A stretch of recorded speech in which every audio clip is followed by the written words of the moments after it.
السلام علیکم۔ آج میں کام پہ آیا تھا، بیٹھا تھا فارغ ہی ادھر۔ میرا کام ایسا ہی ہے کہ زیادہ بیٹھنے کا ہی کام ہے، تو میں نے کہا چلیں آپ سے کوئی گپ شپ لگاتے ہیں۔ تو آج ہم بات کریں گے کہ ہم جہنم میں رہ رہے ہیں کہ جنت میں۔ ایک انسان کیسے اس بات کا پتہ کرے کہ وہ اپنے لیے کون سے ایسے عمل کر رہا ہے کہ جس سے اسے پتہ لگے کہ وہ جنت میں ہے یا جہنم میں۔ کیونکہ میری ذاتی رائے ہے، اس کے مطابق جو بندہ دنیا میں جنت میں ہے نا رہتا، وہ آخرت میں بھی جنت میں ہی جائے گا۔ یہ میرا ایمان ہے، کیونکہ اگر کوئی کسی بندے کا خدا سے تعلق ہے تو وہ جنت میں جاتا ہے، اس کا خدا سے اچھا تعلق ہے، وہ خدا کی بتائی ہوئی باتوں پہ عمل کرتا ہے تو وہ جنت میں جائے گا۔ تو آج جو ادھر جنت ہے وہ تو ہم نے دیکھی نہیں، جو علماء کرام بتاتے ہیں، جو قرآن بتاتا ہے، اس کے مطابق جو ہمارا تصور ہے وہ، اور اس کی جو قرآن جو بتاتا ہے اس کی تفسیر جو لوگ بتاتے ہیں وہ کچھ اور باتیں ہیں جو ہمارے سے اوپر سے گزر جاتی ہیں۔ تو میں نے بڑا غور کیا اور میں نے بڑا اس بات پہ جو ہے نا سوچا کہ یار جنت میں ہم جائیں گے تو پتہ نہیں کہ جنت میں جاتے ہیں کہ جہنم میں جاتے ہیں، اس کی تصدیق کیسے ہوگی؟ ادھر انسان کو پتہ ہونا چاہیے کہ یار وہ کیا کر رہا ہے، اس نے کہاں جانا۔ جیسے دیکھنا، ہم نے کوئی سفر کرنا ہے مثال کے طور پہ، تو ہم پہلے پلاننگ کرتے ہیں کہ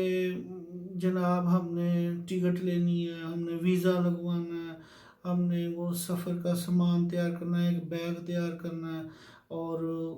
سارا سامان رکھ کے آگے ہوٹل کی بکنگ کرانی ہے، جس عزیز رشتہ دار کے پاس جانا ہے اس کو ہم نے انفارم کرنا ہے، تو ہمیں پتہ ہوتا ہے ہم نے کہاں جانا ہے۔ تو جب خدا تعالیٰ نے ہمیں پیدا کیا تو پھر ہمیں پتہ ہونا چاہیے کہ ہم نے خدا کے پاس واپس جانا، تو ہم نے کہاں جانا، اس کی تصدیق کیسے ہوگی کہ ہم نے کہاں جانا ہے۔ وہ میں نے تجزیہ کیا زندگیوں کا میں تو اپنی بات کروں گا، کیونکہ مجھے کسی کی زندگی کے بارے میں کچھ نہیں پتہ، اور نہ میں اس بات کا قائل ہوں کہ میں کسی کی زندگی میں دخل اندازی کروں۔ میرے خیال میں جو ہے نا، جو میرا تجزیہ یا جو میری سوچ ہے، میرے خیال میں جنت میں پتہ ایسے لگ سکتا ہے کہ ہم جنت میں جائیں گے یا جہنم میں کہ اگر آپ دنیا میں کیسے رہ رہے ہیں۔ اگر آپ دنیا میں صحت مند ہیں، 5 وقت کی نماز پڑھتے ہیں، قرآن پڑھتے ہیں، اور آپ انسانیت کے کام آتے ہیں، ٹھیک ہے جی، ایک بات ہو گئی۔ ایسے کرتے ہیں، نمبرنگ کرتے ہیں۔ پہلی بات کہ آپ صحت مند ہیں، دوسری بات کہ آپ بڑی پرسکون زندگی گزار رہے ہیں، تیسری بات کہ آپ لوگوں کے کام آتے ہیں، انسانیت کے کام آتے ہیں، آپ نے کچھ انسانیت کے لیے کیا ہے، یا آپ کوشش کرتے ہیں، یا آپ سوچتے ہیں کہ یار میرے پاس کوئی پیسہ آ جائے، یا میرے پاس کچھ ہو، یا میں بہت اچھا ڈاکٹر ہوں تو میں کام آؤں، میں کیا کروں کہ میں انسانیت کے کام ہوں۔ سوچنے کا بھی تو ثواب ہوتا ہے نا ہمارے ہاں، یعنی کہ خدا تعالیٰ کہتا ہے اگر آپ ایک اچھی اور نیک سوچ رکھتے ہیں تو پھر بھی آپ کو اس کا ثواب ملتا ہے۔ تیسری بات یہ ہوگی۔ اچھا، چوتھی بات یہ ہے کہ جناب آپ کے پاس ایک اچھا سا گھر ہے، ٹھیک ہے، اس میں ایک آپ کی فیملی ہے، وہ فیملی جو فی الحال بات کرتے ہیں ماں باپ کے بغیر، کہ آپ کی بیوی اور آپ کے بچے، اگر آپ کی بیوی آپ سے مطمئن ہے، آپ کے بچے آپ سے مطمئن ہیں، اور آپ ان کی اچھی تربیت کر پا رہے ہیں، ہم کوشش ہی کر سکتے ہیں نا کہ ہم اپنے بچوں کی اچھی تربیت کی کوشش میں کامیاب ہو رہے ہیں، ہمارے خیال کے مطابق ہم اچھی تربیت کی کوشش کر رہے ہیں، یہ بھی ایک پوائنٹ ہو گیا۔ اگر آپ کی بیوی، سب سے بڑا جو جنت جہنم کا مسئلہ وہ ادھر آ کے پھنستا ہے کہ اگر آپ کی بیوی آپ کے ساتھ بالکل ٹھیک ہے، اور آپ کا گھر ایک پرسکون گھر ہے، اور ہر ٹائم آپ خوشی میں رہتے ہیں، یعنی کہ آپ کام سے گئے، آگے سے مسکراہٹ سے کوئی ملا، خوشی سے ملا، پھر آپ نے جناب کٹھے بیٹھ کے کھانا وانا کھایا، ہنسے کھیلے، باتیں کی، مذاق کیا، ہاں جی، تو آپ ایک اچھی زندگی گزار رہے ہیں، تو آپ جنت میں، آپ دنیا میں جنت میں۔ اور پھر اگر آپ ماں باپ کے ساتھ ہیں اور آپ کی بیوی آپ کے ماں باپ کی عزت کرتی ہے، اس کا احترام، ان کا احترام کرتی ہے، اور انہیں اپنے ماں باپ کی طرح سمجھتی ہے، اور وہ بھی اسے اپنی بیٹی کی طرح سمجھتے ہیں، تو گھر کا ماحول بالکل پرسکون ہے، کوئی ٹینشن نہیں ہے، آپ جنت میں۔ اب رہی بات کہ ان ساری باتوں کے باوجود اگر آپ مقروض ہیں، ٹھیک ہے نا، آپ خوش ہیں، مطمئن ہیں، گھر میں سارا کچھ ٹھیک ہے، صحت تندرستی ہے، لیکن آپ مقروض ہیں، آپ کے اوپر قرضہ ہے، تو یہ دیکھیں،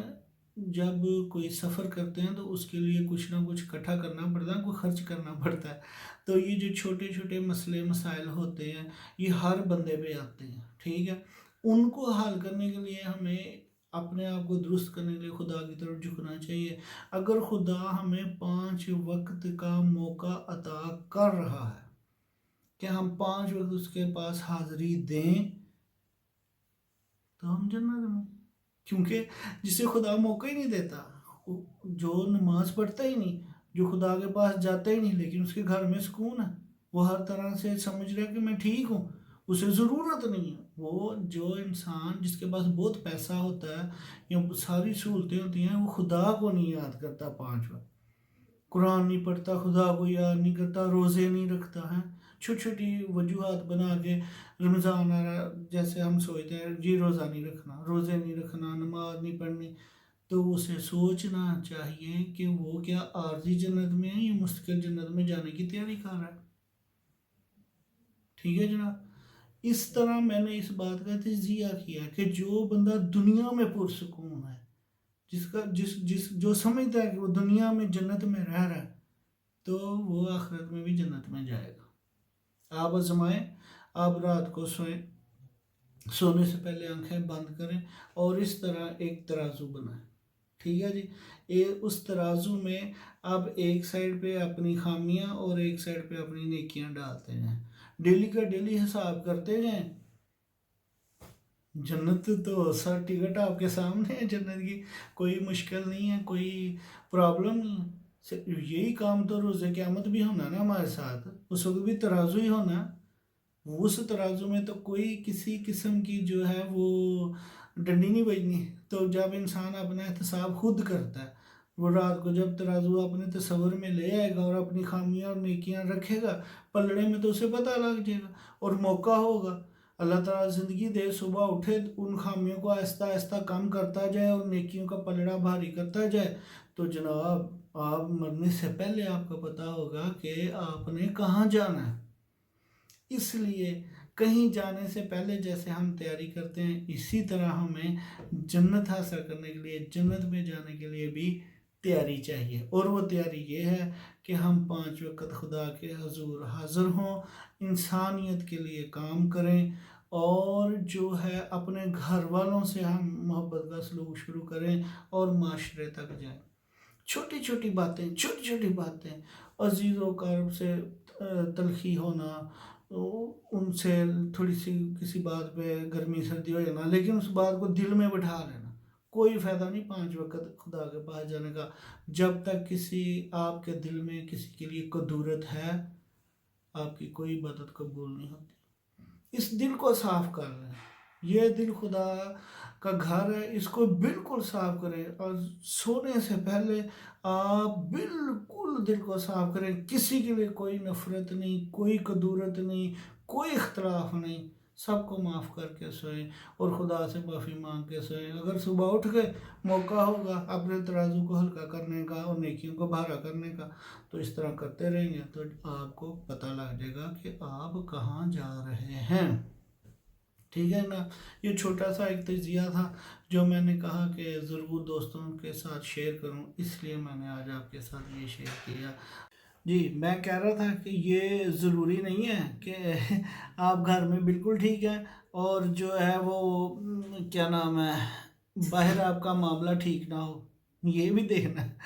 کہ جیسے آپ گھر میں ہیں ویسے آپ نے رہنا. دیکھیے اگر ایک انسان نماز پڑھتا ہے، قرآن پڑھتا ہے، جھوٹ نہیں بولتا، شراب نہیں پیتا،